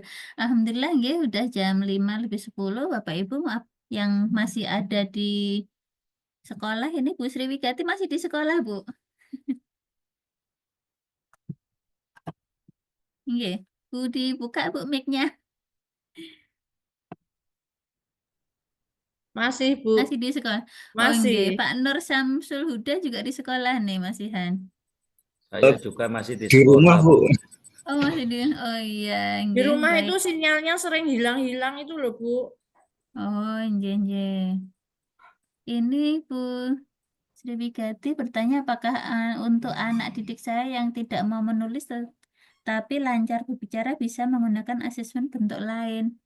Bisa, karena dia kan mengalami hambatan untuk berbicaranya, Bu ya. Iya, Nah, itu diberikan aja asesmen yang dia tuh mampu. Dia menulisnya kan lancar. iya, Oh, tidak mau menulis tetapi lancar berbicara. iya. Nah, berarti ini Bicaranya apa lancar sekali. ada kendala menulisnya di tangannya yang agak lemes atau terbolak-balik gitu, Bu? Kendalanya apa ini yang menulisnya? Sebenarnya kalau saya lihat itu anaknya itu normal itu, Bu. Itu apa maksudnya tangannya juga bagus. Tapi kalau dia disuruh menulis itu dia dia langsung banyak banyak alasan. Alasan. Kalau dipaksa dia nganu apa terus besoknya nggak mau sekolah. Terus sampai sekarang dia sudah kelas 2 itu sekolah masih ditungguin ibunya, Bu, di luar. Itu Eh, menulisnya sudah bisa belum? Me- ya menulisnya nganu masih eh, bisa tapi mingkol-mingkol itu, Bu. Oh, ya, Mingkol-mingkol karena masih. bisa jadi anak ini mengalami disgrafia atau Begitu mengalami nggih. hambatan dalam menulisnya. Soalnya kayak musuh itu kalau disuruh nulis kalau Nggih, udah kayak gitu. nggih. Kalau Nggih. namanya menulis itu takut sekali. Dia itu seperti gimana kayak ada trauma itu dari sejak kelas 1 itu, Bu. Seperti itu kata guru kelas satunya. Saya kan meneruskan ini di kelas 2, Bu. Ya sudah dijanji. Nggih. Besok kalau kelas 2 mau menulis ya, iya. Tapi ya janji tinggal janji itu, Bu. Belum bisa, belum bisa. Tapi Nggih, berarti iya. itu Tapi nanti dulu bisa dicari nggih nggih, solusinya. nggih, Bisa nggih. pakai krayon atau apa yang dia tuh menarik dan dia tuh mau menulis gitu Oh kan. gitu, Jadi nggih, berbagai nggih. metode kita coba Oh, pakai nggih. nggih, nggih. Iya, Nggih, coba Bu. kita tanya kamu sukanya menulis kalau apa? Mungkin saya maunya nulis kalau di buku gambar atau pakai krayon atau apa gitu. Dicoba Oh, semuanya. ngaten. Nggih, Nggih. nggih. Nggih, Bu. Nggih. Matur suwun. Nggih, terima kasih sama-sama. Bu Mika Saktiana, kalau menurut saya kalau pegang pensil terlalu lama pensilnya mencelat alias terlempar. Ini terlempar atau dilempar, Bu? Bu Mika. Terlempar, Bu. Memang terlempar apa dia kayak tremor. Oh, tangannya ini nggih, Gerak-gerak karu sendiri terus nggih. gitu, kayak enggak terkendali. Oh, nggih nggih. Ini berarti motoriknya nggih yang mengalami hambatan motoriknya di tangan ini. Berarti nggak bisa dia untuk menulis yang terlalu lama nggih, Bu, tapi bisa menulis nggih sebenarnya? Bisa, dia bisa tapi tidak boleh terlalu lama. Kalau terlalu lama Nggih. itu tadi sudah terlempar sendiri. Iya, karena itu mungkin ada reaksi atau ini ya, reaksi dari tangannya jika terlalu lama dia ada reaksi getarnya, tremornya itu akan semakin mengguncang kayak gitu. Kalau bicara dia juga Nah, terbata-bata. nggih. Berarti ini bisa disesuaikan Ya, nanti nggih untuk tesnya. Itu bisa disesuaikan dengan kemampuannya gitu nggih, Bu ya. nggih. Nggih. Baik, Bapak Ibu, cukup di sini nggih waktunya. Kasihan nanti jenengan kalau ulang terlalu larut. Nggih. Ibu Titik ini terakhir. Yang terjadi di lembaga saya ABK namun orang tuanya tidak mau anaknya dikategorikan ABK. Nggih, banyak ini Bu yang kayak gini. Setiap kami memberikan layanan yang mungkin agak berbeda dengan temannya, ada kurang nyaman dari wajahnya. Ini wajahnya orang tuanya atau wajah anaknya, Orang Bu? tua, Bu. Kebetulan orang tuanya ikut dalam kelas. Oh, ya nggak boleh. Ini apa jenjangnya Kalau apa, Bu? Oh, PAUD, TK? iya. Kalau Oh, kalau kami dalam kelas guru satu mengampu 15 anak itu kewalahan kalau enggak ada nggak ada guru shadownya. pendamping. Nggih, nggak bisa kalau TK ini harus punya shadow atau guru Iya, pendampingnya. Ini harus ada pendekatan lagi nih sama dibicarakan baik-baik, dilibatkan ke kepala sekolah. iya, Ini Bu. dengan kepala sekolahnya, Enggak, bukan? ada Nggih, Ustaz. nanti iya, biar memberikan pengertian kepada orang tua gitu nggih, kekurangannya Iya, apa, iya.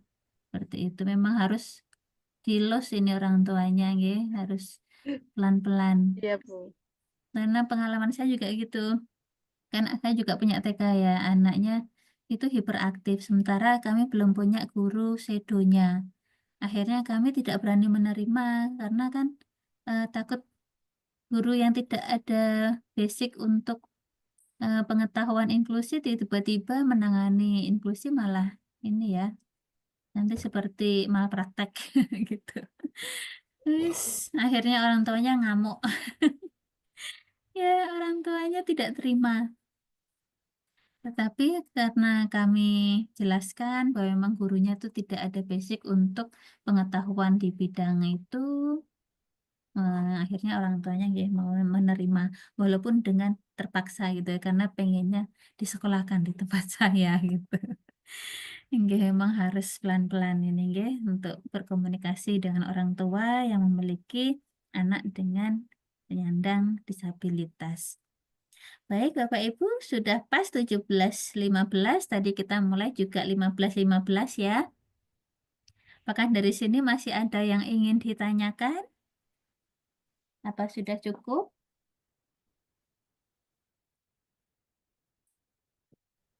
Oke, Bapak Ibu, untuk yang tugas-tugasnya yang belum masuk ya, tolong dicek sekali lagi di LMS-nya. Dicek mulai dari 1.1.4 ini karena masih sangat sedikit sekali yang sudah mengerjakan ya, yang modul 1 topik 1.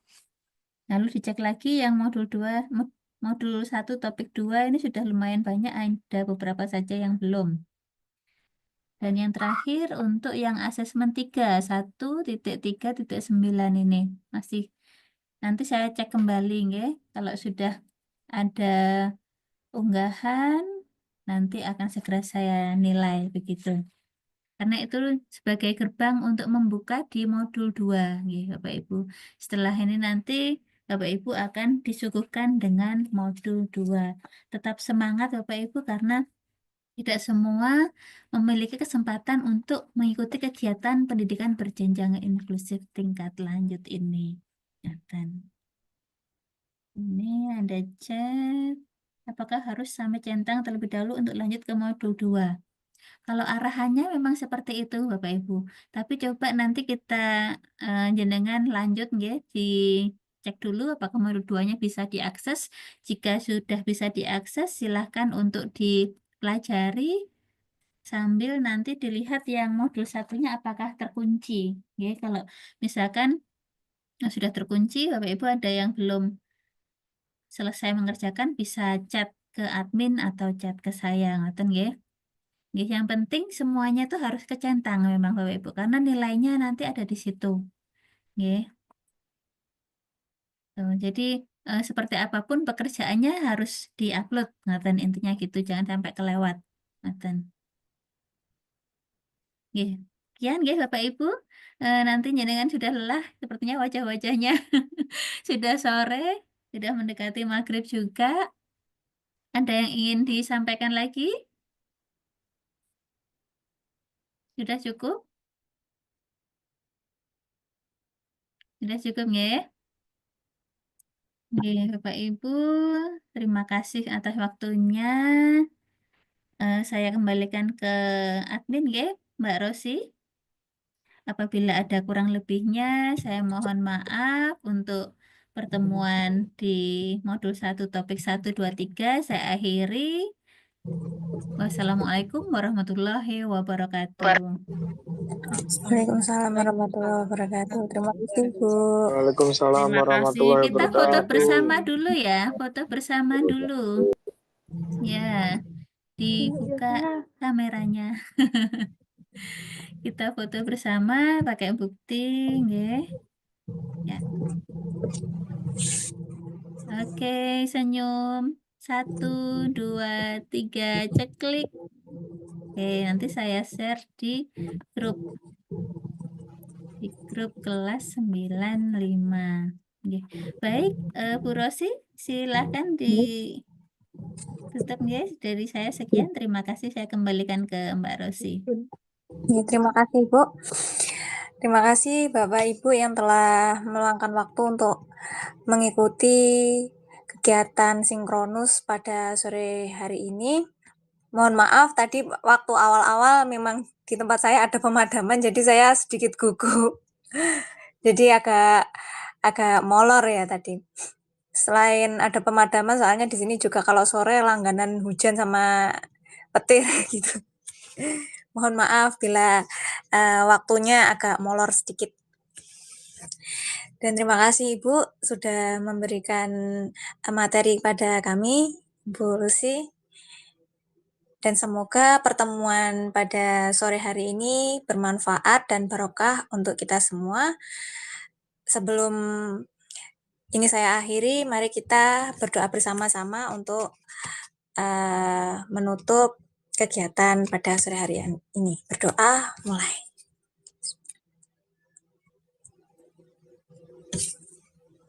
Selesai.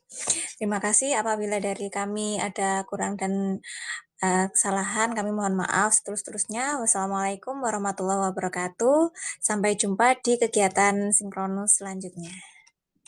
Waalaikumsalam warahmatullahi Nggih, boleh wabarakatuh. meninggalkan Terima room kasih, Bapak Ibu. Bu Rosi. Selamat Terima kasih, Mbak istirahat. Rosi. Nggih.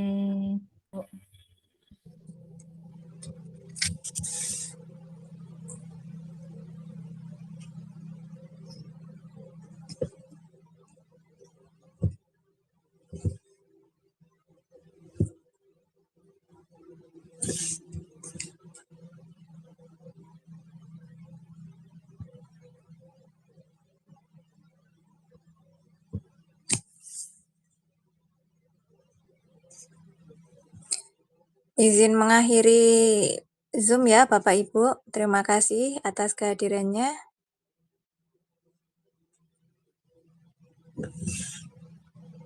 Gimana menurut pendapat Bapak Ibu? Nah, ini baru bisa ini Mbak Rosi. Oke. Iya Bu, ini saya pakai 2 akun Bu. Oh, iya. Monggo silakan dilanjut Bu. Nggih. Baik Bapak Ibu, bagaimana menurut pendapat Bapak Ibu guru hebat? Pengalaman apa yang paling berkesan saat berkomitmen terhadap inklusif? Karena 25 peserta ini kan sudah termasuk berkomitmen terhadap inklusif. Karena jenengan semua sudah mengikuti tahapan yang BIMTEK yang dasar ya, inklusif yang tingkat dasar, sekarang yang lanjut. Nah, pengalaman apa yang paling berkesan terhadap komitmen Bapak Ibu dalam mengikuti inklusi ini? Oke. Selain ini ya, kita beri kesempatan yang lain ya. Selain Pak Gali, Bu Kusweni, dan Pak Dian Eka. Oke, silakan Bapak Ibu yang lain. Ini kita berbagi ya, berbagi pengalaman. Kenapa sih Bapak Ibu mau berkecimpung ke dalam inklusif gitu? Apa sih pengalamannya yang dari yang kemarin di kelas dasar, sekarang lanjut? Oke, silahkan siapa yang ingin bercerita? Oke, Pak Saya Galih Bu Nur. Ika. Pak Galih sudah ya tadi kayaknya, Galih. Nur Huda sudah. Kita beri kesempatan dulu kepada Bu Mika Saktiana ya. Siap, Bu. Oke. Oke, silakan Bu Assalamualaikum. Mika. Assalamualaikum warahmatullahi wabarakatuh. Terima kasih Bu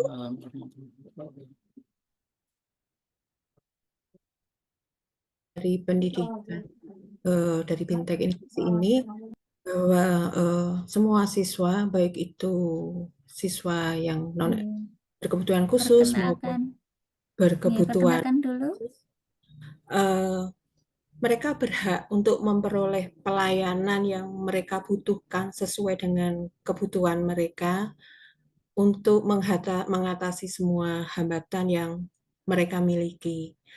Mereka butuh perasaan setara dengan teman-teman yang lainnya. Dan saya merasa bahwa mereka tidak hanya sekedar butuh pengakuan, tapi juga butuh bagaimana mereka bisa merasa setara, tidak berbeda dengan anak-anak yang lain.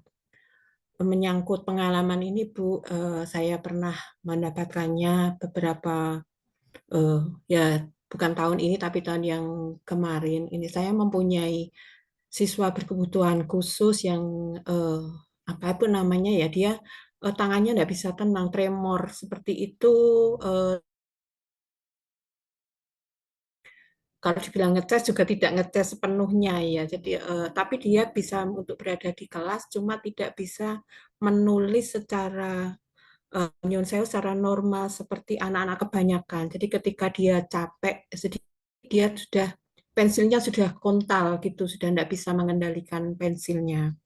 Nah, yang saya pengalaman ini yaitu suatu ketika saya waktu itu sebagai kaur kesiswaan mengadakan kegiatan untuk pembinaan karakter, karena saya berpikir dia tidak mampu waktu itu, makanya pengennya tidak saya ajak. Tetapi ternyata justru teman-temannya, kenapa ini si A ini tidak diajak, kasihan. Mengajak dia karena dia untuk berjalan ke arah tertentu pun kesulitan, untuk berganti pakaian kesulitan, untuk makan sendiri kesulitan. Jadi butuh pelayanan.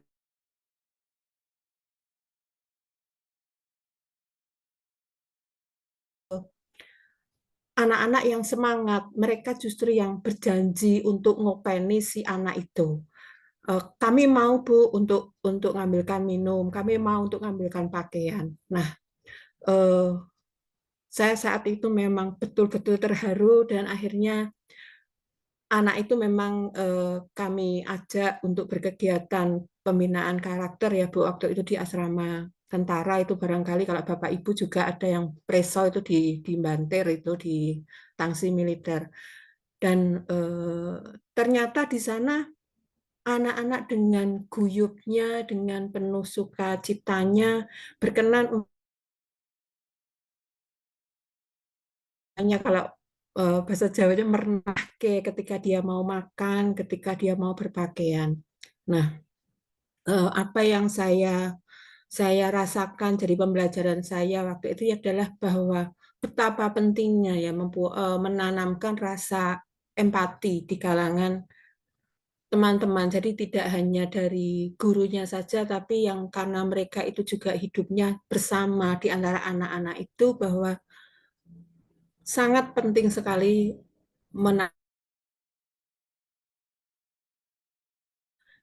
itu yang akan menguatkan, yang akan memberikan dukungan yang sangat besar ketika kita mengadakan pembelajaran seperti itu, Bu. Untuk apa ya, Bu? Terus terang saja untuk saya memang untuk secara IT dan sebagainya saya memang sudah ketinggalan. Tetap karena sekolah saya juga sekolah yang kecil, IT-nya tidak lengkap, teknologinya terbatas. Tetapi saya membidiknya, menitik beratkannya pada apa ya, keguyupan, keperasaan bisa menerima dari anak-anak yang lain. Jadi ketika tahun ajaran baru itu memang saya menanamkan dulu pada anak-anak yang tidak berkebutuhan khusus. Ada pengantar bahwa ada teman kamu dengan keadaan begini, mari kita rengkuh, mari kita anggap ini adalah semua juga pada saatnya nanti juga akan menjadi yang berkebutuhan khusus juga, Ibu ya. Jadi sejak awal itu sudah saya sampaikan ke anak-anak bagaimana mereka mau berbagi, mau merengkuh temannya yang berkebutuhan khusus gitu. Dan di sekolah kami memang kami tidak pernah memberikan label yang semacam ini kekurangan dan sebagainya. Jadi hanya secara implisit saja, Bu, hanya secara tidak apa ya, tidak secara jelas lah halnya seperti itu. Hanya kata anak-anak hanya kami minta untuk ayo kita sengkuyung, ayo kita temani. Demikian Ibu yang bisa saya sampaikan. Jadi intinya bagaimana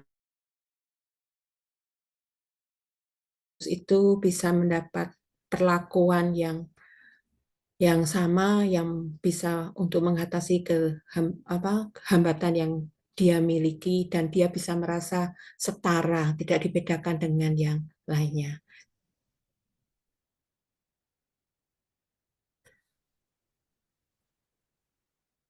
Baik, terima kasih Bu Mika Saktiana. Berarti Bu Mika sudah berkomitmen ya untuk memberikan pelayanan kepada anak-anak berkebutuhan khusus yang ada di sekolah ya dengan inklusi ya. Berarti ini semuanya sudah memang memiliki peserta didik dengan penyandang disabilitas nggih? Nggih, Bu. Ya. Baik, saya izin dulu nanti untuk pertanyaan-pertanyaan di chat akan kita bahas setelah ini nggih, saya sampai di modul 1 topik 3. Saya akan share dulu untuk materinya. Nah, untuk komitmen terhadap inklusi kita sudah sangat berkomitmen ya memegang teguh nanti kedepannya kita akan mengaplikasikan dengan UDL-nya gitu. Nah, untuk kerangka kerja UDL sendiri, Universal Design for Learning adalah sebuah kerangka kerja pendidikan yang bertujuan untuk meningkatkan pengajaran dan pembelajaran untuk semua peserta didik, termasuk peserta didik penyandang disabilitas. Jadi, rangka pembelajaran yang dibuat nanti bisa untuk semuanya menyeluruh ya, baik itu peserta didik dengan hambatan maupun yang tidak atau yang normal gitu. Tujuan UDL adalah urgensi pembelajaran ya, pembelajar yang bertujuan untuk reflektif, cerdik dan otentik, strategis dan berorientasi pada aksi. Jadi UDL kita nanti akan membuat kerangka kerja ya, yang bertujuan untuk merancang pembelajaran ya yang dapat diakses atau efektif ya bagi semua siswa. Nah, Jadi anak-anak itu ada yang mampu, ada yang gaya belajarnya berbeda-beda. Nah, untuk keterlibatan ya dengan prinsip UDL itu, maka Bapak Ibu bisa mencari berbagai cara atau metode yang dapat digunakan untuk menarik minat dan motivasi siswa dalam belajar. Ini 3 prinsip utama UDL, merancang berbagai sarana keterlibatan, terus merancang berbagai sarana representasi, dan rancangan berbagai sarana aksi dan ekspresi. Nah, untuk keterlibatan ini sudah ini ya, Bu Guru atau Bapak Guru itu sudah tidak ada yang mendiskriminasikan.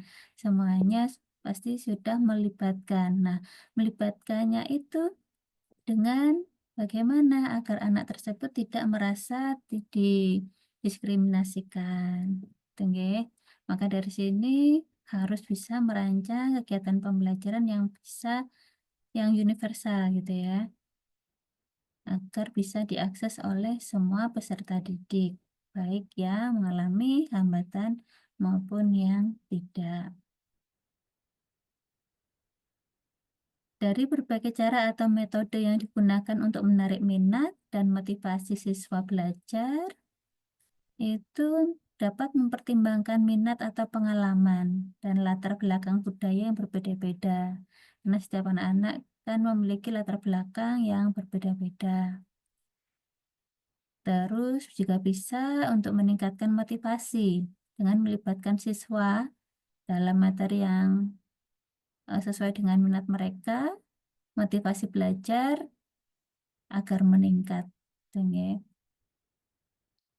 Jadi Bapak Ibu bisa menyajikan materi dengan cara yang sesuai ya, disesuaikan dengan kemampuan anak, dengan karakteristik siswa yang berkebutuhan khusus, karena kan banyak sekali karakteristiknya. Jika memiliki peserta didik yang hambatan intelektual, ada nggih biasanya di kelas itu yang prestasinya paling rendah atau mengikuti kegiatan pembelajarannya itu sangat lambat sekali. Nah, itu Bapak Ibu bisa nanti untuk materi yang disajikan itu disesuaikan sehingga biar mudah dipahami begitu. Untuk partisipasinya, anak-anak bisa dilibatkan ya dalam proses pembelajaran agar mereka bisa merasa dihargai seperti yang disampaikan Bu Mika tadi, dan mereka juga merasa dihormati. Selain itu juga dapat menciptakan lingkungan belajar yang inklusif ya Bapak Ibu. Jadi agar siswa itu bisa saling belajar menghargai perbedaan satu sama lain. Bisa dikemas dengan kegiatan diskusi, bisa dengan game-game yang menarik gitu. Atau juga pemilihan tugas yang bisa melibatkan anak-anak itu saling bekerja sama. Misalkan presentasi, atau membuat video, atau menulis cerita, dan sebagainya. Bisa juga untuk proyek ya, berkelompok sesuai dengan minat atau kemampuan peserta didik. Untuk merancang berbagai sarana untuk representasi, prinsip ini bisa disajikan dengan memberikan beragam pilihan cara. Ya, beragam pilihan cara siswa dalam menerima informasi. Itu tadi sudah dijelaskan oleh Pak Galih ya. Nah, contoh penerapannya bisa guru itu menemukan cara belajar yang paling efektif bagi peserta didiknya. Karena gaya belajar mereka yang beragam ya, ada yang auditori, ada yang visual, kinestetik, dan lain-lain. Selanjutnya,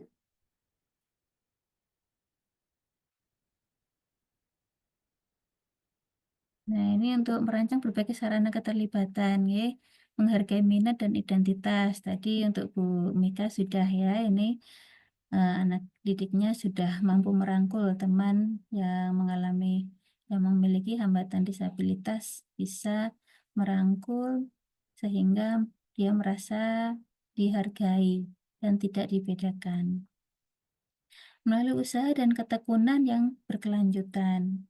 Jadi ini usaha dan ketekunan dari Bapak Ibu untuk mendesain pembelajaran agar anak-anak yang mengalami hambatan atau disabilitas itu dapat terlayani dengan baik. Lalu membangun kapasitas emosional. Ini anak-anak dengan hambatan, apalagi yang tunanetra, ini emosionalnya kadang cepat sekali sensitif. Jadi Bapak Ibu untuk yang memiliki peserta didik dengan hambatan penglihatan ya atau tunanetra itu harus lebih banyak untuk berkomunikasinya karena mereka itu dari komunikasi itu mereka merasa dihargai, mereka merasa dianggap, tidak dicuekin. Nah, selanjutnya untuk merancang berbagai sarana representasi, ya. Ini ada persepsi, ada bahasa dan simbol, dan membangun pemahaman.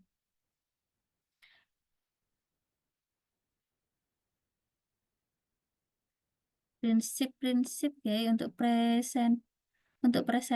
Persepsi sendiri ini bisa menekankan untuk pentingnya menyajikan informasi dalam berbagai cara yang dapat diakses atau dipahami oleh semua siswa.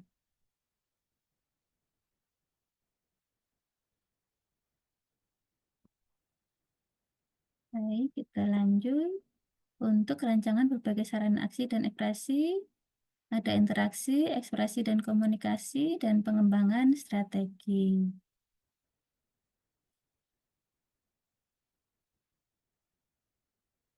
Nah, kalau yang ini pentingnya memberikan beragam cara ya, bagi siswa untuk menunjukkan apa yang telah mereka pelajari. Nah, dengan fleksibilitas ya, dari Bapak Ibu guru dalam memahami anak-anak baik yang berkebutuhan khusus maupun yang tidak dengan hambatan. Nah, itu bisa dalam memberikan atau menyajikan pembelajaran dengan mengekspresikan apa yang mereka miliki atau yang masih kemampuan mereka, ya, terutama untuk anak-anak yang mengalami hambatan.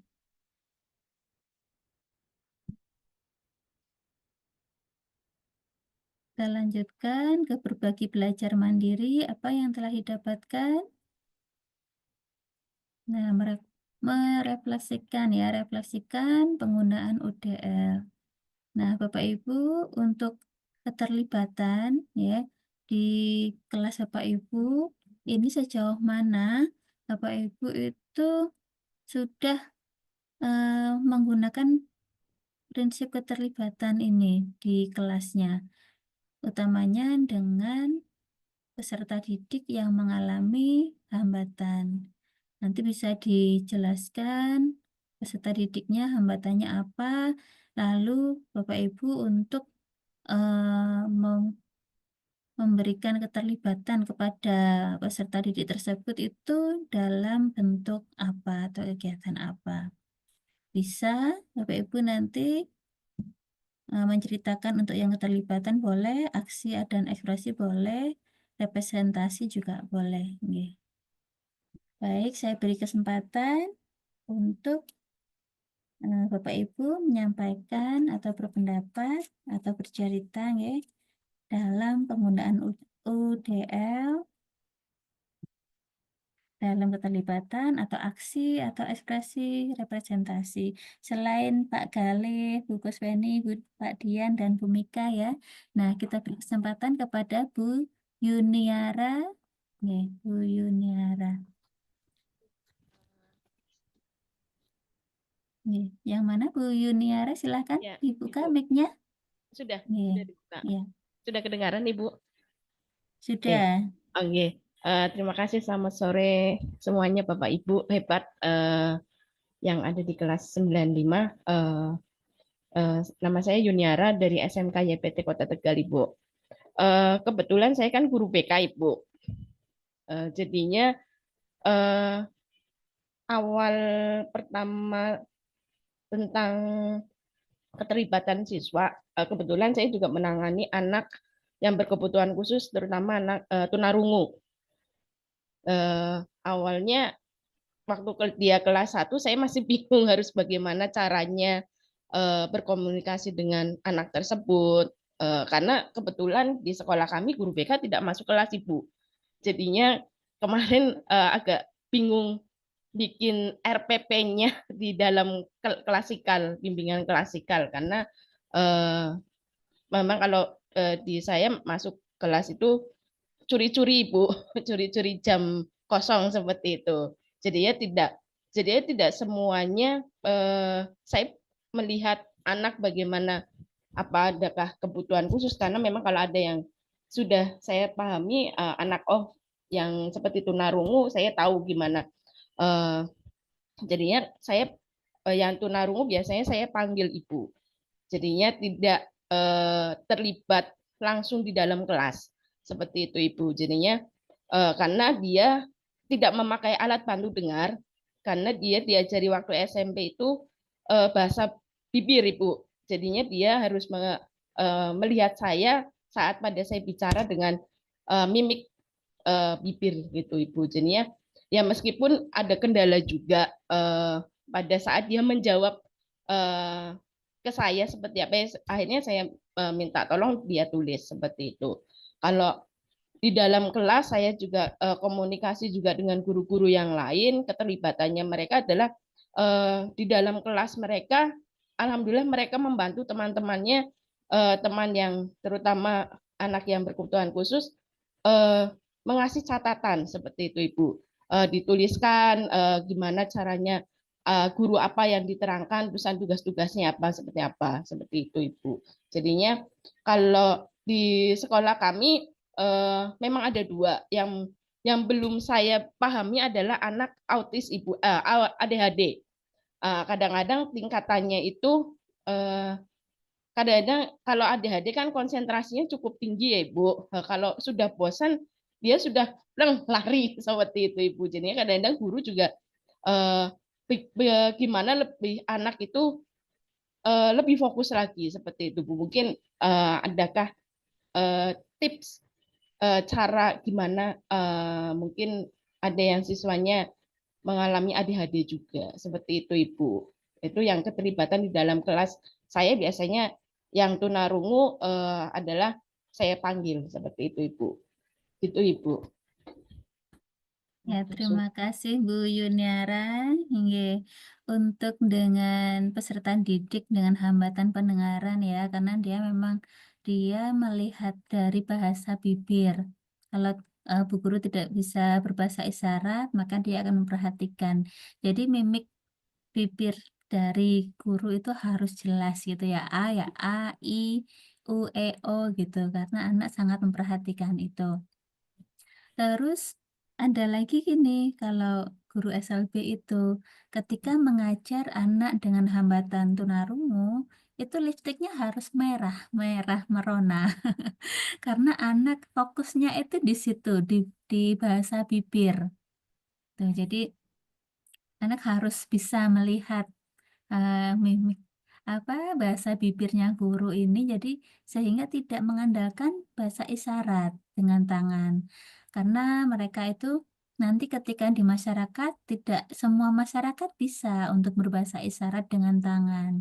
Mereka harus memahami artikulasi yang dengan bibir ini gitu. Berarti itu bisa ngikutin ya Ibu ya untuk di kelasnya. Alhamdulillah bisa, Ibu.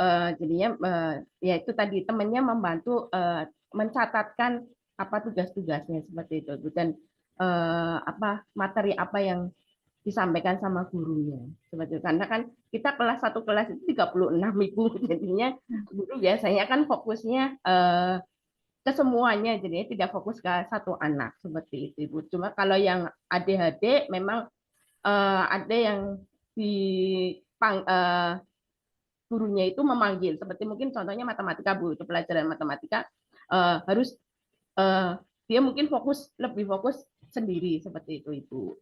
Kalau yang ADHD, kalau yang tunarungu ya mungkin masih dia bisa mengikuti seperti itu Bu. Sekarang alhamdulillah dia sudah kelas 3, jadinya apalagi lagi prakerin juga, lagi pakai PKL, jadinya saya juga berpikir di tempat prakerin bisa atau enggak seperti itu Ibu. Tapi ternyata kemarin setelah bimbingan ketemu saya, alhamdulillah bisa, karena teman-temannya juga membantu pengerjaan bimbingannya seperti PKN.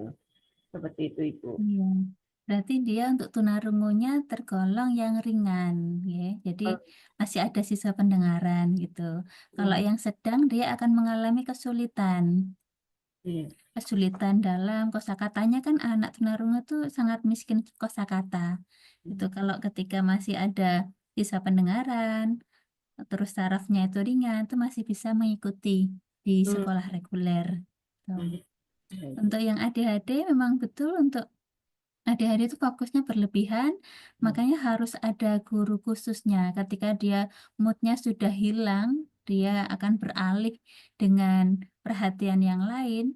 Nah, guru itu harus mengetahui kelemahannya. Dia tuh maunya nurut itu dengan siapa, ya, dengan guru yang mana, dan harus diapakan ini biar manut gitu. Kadang ada anak-anak itu dia itu mau manutnya jika difasilitasi untuk bernyanyi gitu.